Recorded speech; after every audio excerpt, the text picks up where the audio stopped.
আসসালামু আলাইকুম রাহমাতুল্লাহ। যদি কারো হাতে পায়ে ব্যথা থাকে, কোনো ঔষধে এবং চিকিৎসায় কোনো ফায়দা হয় না, কোনো উপকার পাওয়া যায় না, তাহলে তাদের জন্য আজকের এই ওজিফাটি খুবই উপকারী হবে। সর্বপ্রথম 50 গ্রাম অলিভ অয়েল তেল নিন। অতঃপর এই আমলটি করুন। সর্বপ্রথম অজু করে নিন। অজু করে বসে 3 বার দুরূদ শরীফ পড়ুন।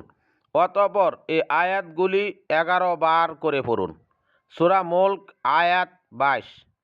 আফামান ইয়ামশি মুকিব্বান আলা ওয়াজহিহি আহদা আম্মান ইয়ামশি সাওয়্যান আলা সিরাতিম মুস্তাকিম।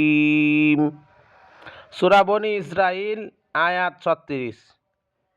ইন্নাস সামআ ওয়াল বাসারা ওয়াল ফুআদা কুল্লু উলাইকা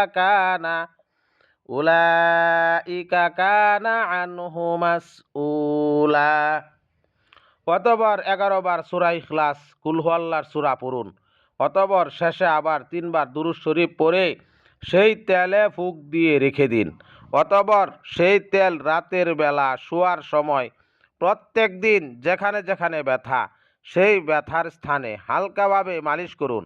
ইনশাআল্লাহ এই আমলের বরকতে অতি দ্রুত ব্যথা ভালো হয়ে যাবে।